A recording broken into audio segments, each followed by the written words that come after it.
السلام علیکم فرینڈز، میں ہوں نوید اختر ہاشمی۔ تو جیسا کہ ذوق ٹی وی پہ آپ کے لیے کام کی بات کے نام سے میں نے ایک سیریل شروع کی ہے، تو آج اس کی سیکنڈ ایپیسوڈ ہے۔ تو کیونکہ میرا وعدہ ہے آپ سے کہ جو بھی مجھے اچھی باتیں زندگی میں ملی ہیں میں نے آپ تک شیئر کرنی ہے اور آپ تک پہنچانی ہے۔ ہو سکتا ہے کہ اس میں سے کوئی بات آپ کو اچھی لگے اور وہ آپ کی زندگی پہ کوئی اثر دے سکے۔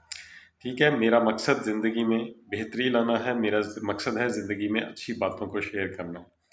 ٹھیک ہے، مگر اس کا مطلب یہ نہیں کہ میری زندگی ایسی ہے کہ مجھے فن پسند نہیں ہے۔ اگر کوئی اچھی بات فنی بھی ہوگی تو وہ بھی انشاءاللہ تعالیٰ آپ کے ساتھ شیئر ضرور کریں گے۔ البتہ آج کی جو بات ہے یہ بڑی حکمت کی بات ہے، حکمت سے بھری بات ہے کہ ایک شخص تھا، وہ اس کی غربت دور نہیں ہو رہی تھی۔ وہ کہ کوئی محنت مزدوری بھی کرتا، کچھ کرتا، جیسے تیسے بھی کرتا، مگر اس کے غربت کے دن ختم نہیں ہو رہے تھے۔ وہ بڑا پریشان ہوا، اس نے کہا یار پتہ نہیں میں نے زندگی میں ایسے ہی غریب غربت میں مر جانا ہے، کبھی وہ دن نہیں آئے گا جب میں کھلا کھا سکوں گا، کھلا پی سکوں گا، میرے پاس ہر چیز ہوگی۔ خیر یہ سوچتا سوچتا کہیں روایت کے مطابق وہ کسی ایسے بندے کے پاس چلا گیا جو بزرگ آدمی تھا، درویش بندہ تھا، اس کے پاس گیا۔ اسے پتہ چلا جی یہ بزرگ جون سے ہیں جن کے دعا کرتے ہیں ان کے کام ہو جاتے ہیں، ان کی حاجتیں پوری ہو جاتی ہیں۔ ٹھیک ہے، تو اس نے جا کے بابا جی سے کہا، بابا جی، پیر صاحب سے کہا کہ بابا جی جو اچھے پیر ہیں، آج کل تو پیر بھی دو نمبر ہیں، مگر جو اچھے لوگ تھے، جو رکھتے تھے، معرفت رکھتے تھے، یا جو ویژن رکھتے تھے، جو فیوچرسٹک سینس رکھتے تھے، اور جن کو اللہ کی طرف سے کہ یہ عطا تھی کہ وہ جو کہتے تھے وہ ہو جاتا تھا، ان کی زبان میں یہ سب کچھ تھا، وہ جھوٹ نہیں بولتے تھے۔ ٹھیک ہے نا، وہ لوگوں کی خیر خواہی کرتے تھے۔ ٹھیک ہے نا، تو کسی ایسے درویش کے پاس چلا گیا، تو اس نے جا کے کہا کہ جی بابا جی میں تو غربت سے مر گیا، میرا تو بڑا برا حال ہو گیا، میں کیا کروں؟ اس نے کہا کوئی بات نہیں، اللہ تعالیٰ کا شکر صبر کرو، کچھ نہیں ہوتا۔ اس نے کہا جی میری غربت نہیں جانی، میں بڑی کوشش کر چکا ہوں مگر میری غربت نہیں جانی، اس لیے میرے لیے ایک دعا کر دیں۔ اس نے کہا جی کیا؟ اس نے کہا جی مجھے وہم ہے کہ میری قسمت میں رزق نہیں ہے، تو آپ اللہ سے یہ دعا کریں کہ جتنا بھی میرا رزق ہے نا، جتنا بھی میرا رزق ہے مجھے ایک ہی دفعہ دے دے، تاکہ میں تسلی سے انجوائے تو کر سکوں۔ ٹھیک ہے، تو جو بھی میرا رزق ہے نا مجھے ایک ہی دفعہ عطا کر دیا جائے، مجھے سے روز دھکے نہیں کھائے جاتے، محنت نہیں کی جاتی، مجھ سے یہ نہیں ہوتا، مجھے جو بھی رزق ہے نا میرا وہ ایک ہی دفعہ میرے حوالے کر دیا جائے، تاکہ مجھے پتہ تو چلے کہ میرے لیے واقعی کوئی رزق ہے، یا وہی ایک ایک روٹی ہے میری زندگی میں، یا وہی میرے غربت ہے میری زندگی میں۔ خیر اس اللہ کے بندے نے کہا اچھا بھائی اگر تمہاری یہی خواہش ہے تو میں دعا کرتا ہوں۔ اس نے دعا کی اس کے لیے، اس نے کہا چلو یار کل تمہیں تمہارا سارا رزق دے دیا جائے گا، ٹھیک ہے جاؤ گھر چلے جاؤ۔ خیر وہ جا کے گھر سو گیا۔ اب وہ جو سوچتا رہا میرا رزق کہاں سے آئے گا۔ خیر اگلے دن اٹھا تو اس نے دیکھا کہ اس کا سارا پرانا سا گھر جو سا تھا نا وہ سارا بھرا پڑا، رزق سے بھرا پڑا، ہر طرف رزق کی رزق، ہر طرف رزق کی رزق، کہ جو زمانے میں جو رزق تھا، کیونکہ پرانی باتیں ایسی ریلیٹ کی جاتی ہیں، اس زمانے میں جتنا بھی رزق تھا نا اس میں کوئی دالیں ہوں گی، چاول ہوں گے، جو بھی رزق تھا، فروٹ شوٹ اور ڈھیر لگے پڑے، اتنا زیادہ پڑا ہوا۔ وہ بڑا حیران ہوا کہ اتنا زیادہ میری قسمت میں تھا، مگر شاید مجھے آہستہ آہستہ مل رہا تھا۔ اس نے اب کھانا تو تھوڑا سا ہی تھا نا، کتنا کہ انسان کھا سکتا ہے، بھر جاتا ہے اس کا پیٹ۔ اس نے رزق تھوڑا سا کھایا، اور وہ کھا کے تو اس کے بعد اس نے کہا کہ یہ تو سارا کچھ پڑا، اب اگر یہ رزق خراب ہو گیا تو مجھے تو ایک ہی دفعہ مل گیا، میں تو مر جاؤں گا بھوک سے۔ اس نے کہا نہیں، یہ ایسے نہیں، خراب نہیں ہونا چاہیے۔ اس نے فوری طور پہ سوچا کہ یار رزق خراب ہونے سے بہتر ہے کہ میں اللہ کے رزق کی بے حرمتی نہ ہونے دوں، میں اسے لوگوں میں کیوں نہ بانٹ دوں۔ تو اس نے فوری طور پہ اعلان کروایا، اس نے کہا جی جتنے بھی یہاں کے غریب لوگ ہیں یا جن کے گھر میں کھانا نہیں ہو میرے گھر سے آ کے کھانا لے جائیں، جن کے گھر میں گندم نہیں ہے وہ گندم لے جائیں، جن کے گھر میں چاول نہیں ہے وہ چاول لے جائیں۔ اس طرح اس نے اعلان کروا دیا۔ جب اس نے اعلان کروا دیا تو سارا لوگ اکٹھے ہونے شروع ہو گئے، آہستہ آہستہ اس نے بانٹنا شروع کر دیا، اور اس طرح سارا اپنا رزق بانٹ دیا۔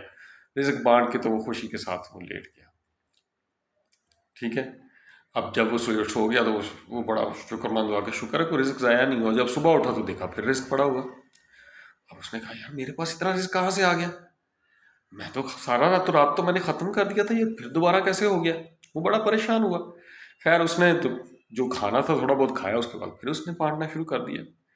خیر اسی طرح وہ رزق جیسے جیسے وہ بانٹتا جاتا، رزق اس کا بڑھتا جاتا، اس کو کاروبار ملنے شروع ہو گئے، لوگوں نے اس کو سخاوت کو دیکھتے ہوئے لوگوں نے اس کو خود بھیجنا شروع کر دیا کہ یار یہ ایماندار بندہ ہے، یہ غریبوں تک پہنچاتا ہے۔ اس طرح دور دور سے لوگ آ کے اس کو رزق دینے لگے کہ یہ لوگوں تک ڈلیور کر سکے۔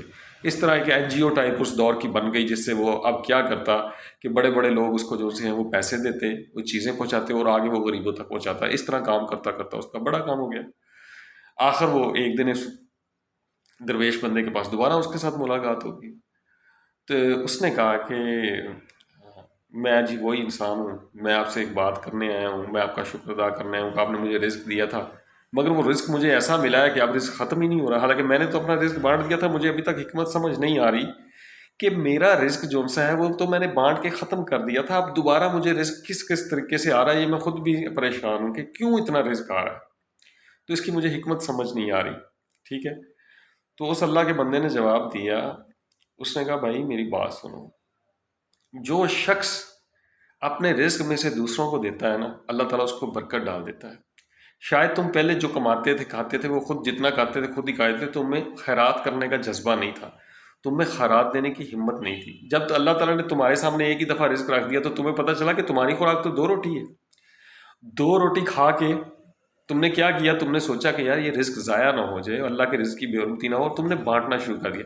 جیسے جیسے تم بانٹتے گئے، ٹھیک ہے، تو اللہ تعالیٰ پہ تمہارا جو رزق جو لوگوں کی منہ میں گیا نا، تو اللہ تعالیٰ کے اوپر یہ قرض چڑھتا گیا، کیونکہ اللہ تعالیٰ اس بندے کا مقروض ہے، جس نے لوگوں کو رزق کھلایا اللہ اس کو رزق پہنچاتا ہے۔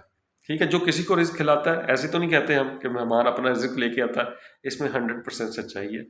میں نے نہیں دیکھا کہ کسی کے مہمان آنے کی وجہ سے کوئی بندہ جو سا ہے وہ سڑک پہ آ گیا، ایسا ناممکن ہے، ایسا ہوتا ہی نہیں۔